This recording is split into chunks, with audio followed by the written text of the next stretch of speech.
Professor Ratanlal ने ये बोला था कि ये शिवलिंग नहीं लग रही है, खतने की तरह लग रहा है। जो उन्होंने वर्ड यूज़ किए हैं और जिस प्रकार की उन्होंने भाषा का इस्तेमाल किया है, तो कहीं ना कहीं वो शिक्षक की भाषा कदापि नहीं हो सकती। वो एक पॉलिटिशियन की भाषा है, वो एक दंगाई की भाषा है। ये महज केवल एक फेसबुक पोस्ट नहीं है, ये 130 करोड़ हिंदुस्तानियों के दिल पे गहरा आघात पहुंचाने वाली बात है। मंदिर मस्जिद का जो गरमाया हुआ मुद्दा है, उस पर एक मुद्दा और आज गर्म हो गया है। बच्चों का प्रोटेस्ट, साथ ही टीचर्स का उसमें समर्थन। कितना रंग लाएगा देखना होगा। नमस्कार, मैं हूं अपूर्वा चौधरी और आप देख रहे हैं न्यूज़ 15। तो बच्चों के बीच जाने से पहले यहाँ के फैकल्टी के पास जाएंगे कि आखिर क्या ये सोचते हैं इस मुद्दे को लेकर। लेकिन सवालों की कार्रवाई शुरू करने से पहले जानते हैं इनसे कि आखिर डॉक्टर रतनलाल हैं कौन। सर, क्या नाम है आपका? क्या नाम है आपका? मेरा नाम अमृतलाल सिंह है। ये बताइए सिंह साहब कि ये जो डॉक्टर रतनलाल हैं, जो 2 दिन से मुद्दा बने हुए हैं सोशल मीडिया का, ये आखिर हैं कौन? देखिए, हम सोशल मीडिया से जानते हैं और वैसे भी इनको जानते हैं। तो ये दिल्ली यूनिवर्सिटी के अंदर एक प्रोफेसर हैं, डॉक्टर हैं, कई किताबें इन्होंने लिखी हैं और एक अम्बेडकर नामा नाम से जो है एक समाज को जागरूक करने का काम ये कर रहे हैं। अच्छा सर, प्रोफेसर का जो पद होता है उसको सारे बच्चे फॉलो करते हैं कि ये हमें पढ़ाते हैं तो हम इनके शिक्षित राह पर चलें। लेकिन क्या एक प्रोफेसर का ऐसा बयान देना कि जो शिवलिंग मिला है वो देखने में ऐसा लगता है कि उसका खतना हुआ है, तो इस बयान को कितना समर्थन देते हैं कि क्या ये सही था? नहीं, आप जिस बयान की बात कर रहे हैं वो आपको बयान कहाँ आपने सुना है? ये इसी वजह से उनको गिरफ्तार किया गया है कि वो जो है मुस्लिम धर्म को जी हाँ, मुस्लिम धर्म को, हाँ, मुस्लिम धर्म को जो है मतलब ठेस पहुंचा रही है एक तरीके से। क्या बात ठेस पहुंचा रही है? खतना की बात जो है वो ठेस पहुंचा रही है। देश की वास्तविकता है कि हिंदू जो मुस्लिम समुदाय है, मुस्लिम समुदाय की एक धार्मिक परंपरा है कि वो खतना एक किया जाता है, तो उसको खतना की बात कर तो उस परंपरा को शिवलिंग से जोड़ देना क्या सही है? अब क्या सही है क्या गलत है, डिबेट का प्रश्न है ना। डिबेट का प्रश्न है, आप उनके साथी हैं, आप बताइए ना कि जिस तरीके से वो एक प्रोफेसर हैं, क्या ये बयान देना उनका सही है कि एक हिंदू की जो भगवान है शिवलिंग, उनको आप खतने जैसे चीज के साथ कंपेयर कर रहे हैं? भगवान का क्या तात्पर्य है? शिवलिंग को हिंदू का सबसे बड़ा भगवान कहा जाता है, शिव जी को। उसको आप खतना जैसी चीज के साथ अगर जोड़ देंगे जी। अभी आप जो है वो शिव जी का जो शिव पुराण आपने पढ़ा है? मेरा मुद्दा यहाँ शिव पुराण पढ़ना नहीं है। देखिए, हाँ की बात कर रहे हैं ना, तो शिव पुराण आपने पढ़ा है, तो शिव जी के बारे में कैसे कैसे है और शिवलिंग के बारे में क्या क्या लिखा उसके अंदर है। हाँ, तो जो है वो ग्रंथ आप हिंदुओं के ये ग्रंथ पढ़िए और पढ़ने के बाद देखिए कि उसके अंदर कितनी भावनाओं का ठेस। आप मुझे ये बताइए ना कि उसके अंदर क्या लिखा हुआ है कि अगर कटा हुआ शिवलिंग है तो उसका खतना हो गया है, ये मतलब होता है उसका? नहीं, आप क्या कहना क्या चाहते हैं? कहना ये चाह रही हूँ कि आपके दोस्त, आपके जो जिनकी आप रिहाई की मांग कर रहे हैं, मैं ये नहीं कहती कि रिहाई की मांग गलत है, लेकिन आपने उनका जो ये, अगर पता नहीं आपने बयान देखा है नहीं देखा है, लेकिन सोशल मीडिया पर उनका 2 दिन से बयान ये है कि वो शिवलिंग, जो कटा हुआ शिवलिंग वो कह रहे हैं वो खतना से कंपेयर कर रहे हैं। मेरा बस मुद्दा ये है कि शिवलिंग को अगर खतने से कंपेयर किया जा रहा है तो इसको क्या मुस्लिम धर्मों को ठेस नहीं पहुंची है या हिंदू धर्मों को ठेस नहीं पहुंची है? नहीं, ठेस क्यों पहुंचती है इसके अंदर? जो सही बात है तो ठेस क्यों पहुंचती है? ये क्या सही बात है सर? क्या होता है खतना? क्या होता है आप बताइए, क्या होता है? जब मुस्लिम बच्चा होता है तो उनका जो प्राइवेट पार्ट होता है उसको काट दिया जाता है। हाँ। ग्रंथों के अंदर लिखा है कि एक बार जो है वो शिव जी जंगल के अंदर घूम रहे थे, नंगे घूम रहे थे, और जो कुछ जो है वो कुछ ब्राह्मण वर्ग की या कुछ भी कह लो, पुरोहित वर्ग की जो या मुनि वर्ग की कुछ स्त्रियां उसको देख के जो उसके ऊपर मोहित हो गई और ब्राह्मणों ने उनको शाप दे दिया। उनका जो है वो प्राइवेट पार्ट जो है वो गिर गया, कट के गिर गया तो पूरे संसार के अंदर फैल गया वो। तो आप पढ़िए उसके अंदर, जो मैं कहना नहीं चाहता सारी बातें वो। आप मेरी बात नहीं समझ रहे। वही आप नहीं समझना चाह रही हैं। मेरा सिर्फ आप जो खतने की बात है वो खतने वाली बात है, शास्त्रों में लिखी हुई है। अच्छा, मुझे दिखा सकते हैं कहाँ लिखा हुआ है? यही तो मैं कह रहा हूँ कि डिबेट का प्रश्न है, आप डिबेट कीजिए उसके अंदर, आप पढ़िए पुराण, शिव पुराण। मुझे दिखा सकते हैं कि कहाँ लिखा हुआ है? आप शिव पुराण लाइए, मैं दिखाता हूँ। एज अ प्रोफेसर बहुत बड़ी पद पे बैठे हैं आप, बच्चे उनकी राह पे चलते हैं, तो क्या लग रहा है कि प्रोफेसर के हिसाब से जो बयान उन्होंने दिया है वो गलत है या सही? बिल्कुल मैं मानता हूं जो प्रोफेसर ने बयान दिया है वो पूर्णतः गलत है, क्योंकि जब आप एक ऐसे पद पर बैठे रहते हैं, जब आप शिक्षक के पद, तो शिक्षक के पद की एक गरिमा होती है और उन गरिमा के उन शब्दों का आपको मतलब भली पूर्ण कुछ भी कहते हैं तो बच्चों पर प्रभाव पड़ता है। ठीक है, जब हम बात करते हैं जो उन्होंने वर्ड यूज़ किए हैं और जिस प्रकार की उन्होंने भाषा का इस्तेमाल किया है, तो कहीं ना कहीं वो शिक्षक की भाषा कदापि नहीं हो सकती। वो एक पॉलिटिशियन की भाषा है, वो एक दंगाई की भाषा है, वो कहीं ना कहीं सामाजिक जो सहिष्णुता बनी है, सामाजिक जो सामंजस्य बना है उसको कहीं ना कहीं जो मतलब रतनलाल सर ने जो उन्होंने बिगाड़ने का काम किया है, अगर उनकी जो पोस्ट थे अगर दंगे हो जाते तो उसके लिए कौन जिम्मेदार रहता है? एक प्रोफेसर की भाषा कतई एक दंगाई की भाषा की तरह नहीं होती। और ये प्रोटेस्ट किस बात पे हो रही है?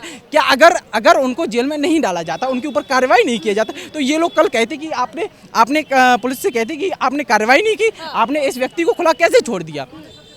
यहाँ पे हमारे साथ एक और छात्र मौजूद है, क्या नाम है आपका? मैं संजय गोदारा हिंदू कॉलेज से ही हूँ। ये बताइए कि आपके जो ये साथी हैं प्रोटेस्ट कर रहे हैं, इस प्रोटेस्ट को कितना समर्थन दे रहे हैं? देखिए, हिंदू कॉलेज से कोई गिनिंदा 5-7 स्टूडेंट को छोड़ के कोई यहाँ नहीं आया, आप देख भी सकते हैं यहाँ। दूसरी बात यह है कि ये महज केवल एक फेसबुक पोस्ट नहीं है, ये 130 करोड़ हिंदुस्तानियों के दिल पे गहरा आघात पहुंचाने वाली बात है। तो अगर कोई प्रावधान है कि किसी धार्मिक मामले में या किसी की धार्मिक भावनाएं आहत होती है और उसको लेकर आदमी को अंदर डाला जाता है, तो उसमें क्या गलत बात है, ये आप बताइए। अच्छा, यहाँ पे और भी प्रोफेसर्स थे जो यहाँ पे एक बड़ा सा स्लिप लेकर खड़े थे जिसमें लिखा था इंसाफ की मांग, #रिलीज डॉक्टर रतनलाल। इस हैशटैग को किस नज़रिए से देख रहे हैं? हैशटैग को मैं यही नज़रिए देख रहा हूँ कि 130 करोड़ हिंदुस्तानियों की जिनकी भावनाएं आहत हुई है उनको इंसाफ मिला है, अब तक इंसाफ मिला है, बिल्कुल अच्छा, मिला। ये लोग जो है लगातार पुलिस से मांग कर रहे हैं, तो क्या लग रहा है कि पुलिस क्या कार्रवाई करेगी? क्या इनको छोड़ देगी इन प्रोटेस्ट के दबाव में आकर? देखिए, पुलिस जो है उनको पता है कि वो अपने हिसाब से काम करेगी। बाकी हमारा व्यू यही है कि कोई भी कॉलेज का कोई छात्र यहाँ नहीं आया है, ना उनके साथ का कोई प्रोफेसर आया है 1-2 को छोड़ के। ठीक है, बाकी पूरा का पूरा एजेंडा है, पॉलिटिकल एजेंडा है, कोई राज्यसभा के टिकट लेने के लिए एजेंडा, सीधी बात। अच्छा, अभी यहाँ हमें और भी बच्चे मिले थे जो कहते हैं कि और भी कई मुद्दे हैं बात करने के लिए, लेकिन आप एक चीज़ सोचिए कि एक प्रोफेसर हैं, क्या उन्हें शोभा देता है? जैसे आपके दोस्त ने बोला कि शिक्षक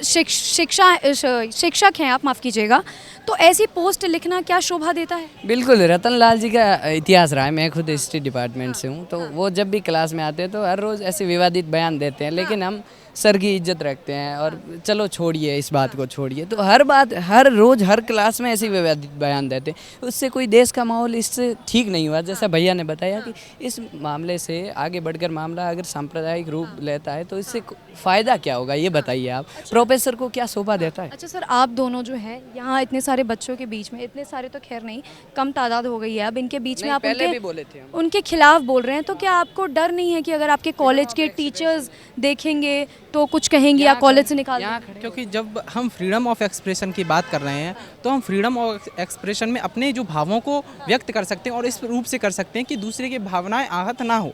तो यहाँ पर हम खड़े हैं तो ऐसा कोई शब्द नहीं बोलेंगे कि दूसरे की भावना आहत हो, और बल्कि हमें फ्रीडम ऑफ एक्सप्रेशन का पूर्ण रूप से अधिकार हमारे संविधान ने दिया है। अच्छा, अभी आपने फ्रीडम ऑफ एक्सप्रेशन की बात की। रतनलाल जी को जब गिरफ्तार किया गया तो ऐसा कहा गया कि देश में, ऐसा तो हम कहते हैं कि फ्रीडम ऑफ स्पीच है, लेकिन जब उन्होंने अपनी बात रखी तो उनको गिरफ्तार कर लिया गया, गलत है ये?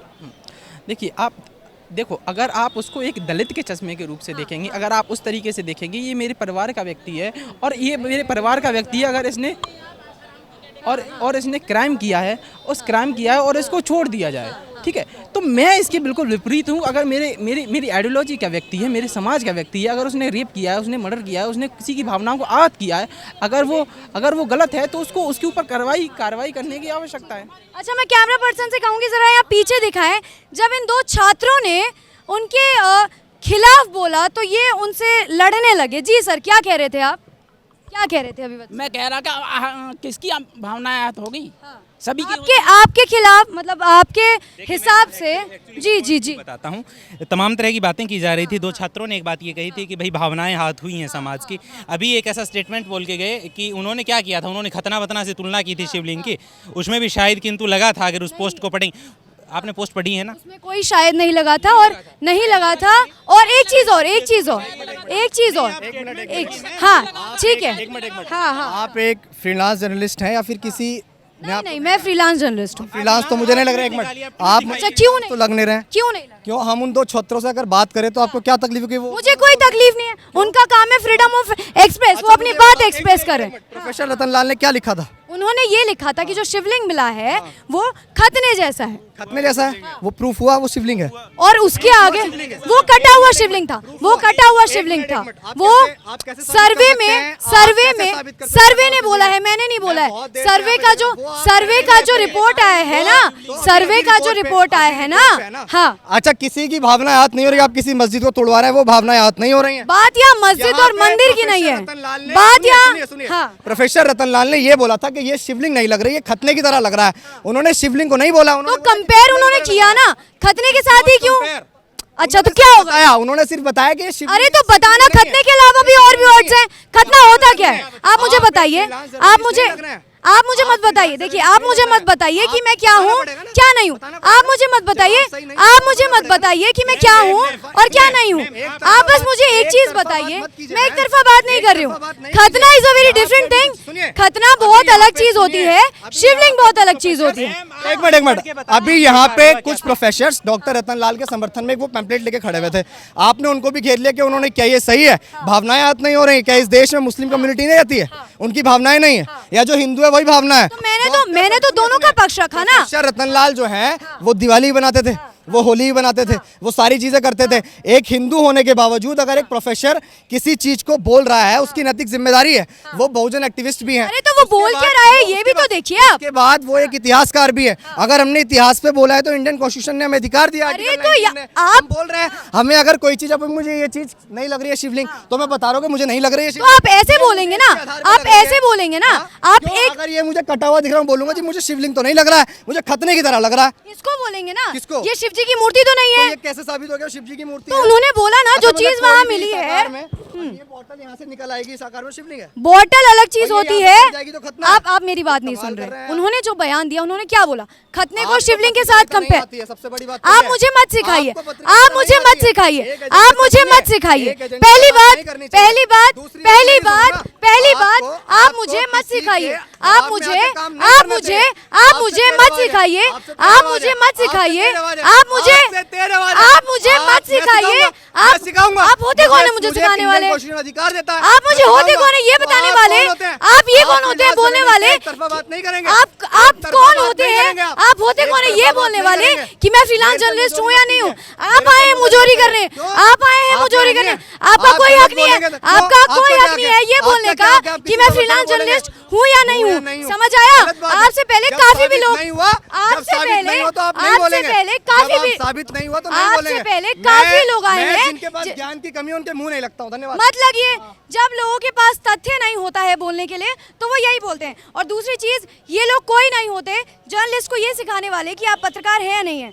मैं इनके पास सिर्फ इसलिए आई थी क्योंकि 2 बच्चे फ्रीडम ऑफ एक्सप्रेस कर रहे थे, जिनको इन टीचर्स ने घेर लिया और अपनी ऊंची आवाज करके ये दिखाना चाहते हैं कि हम गलत बोल रहे हैं, इंस्टेड ऑफ ऐसे लोगों के अगेंस्ट में जाने के जो एक शिवलिंग को एक खतने के साथ कंपेयर करते हैं। मैं आपको बता दूं कि रतन लाल जो है हिंदू कॉलेज में आर्ट फैकल्टी हैं, साथ ही साथ उन्होंने खुद भी बताया था कि वो इतिहास के छात्र हैं। अब देखना ये होगा कि ये प्रोटेस्ट जो है कितना लंबा चलता है और छात्र इसके खिलाफ और क्या क्या करते हैं। कैमरा पर्सन मिथिलेश के साथ मैं अपूर्वा चौधरी, दिल्ली।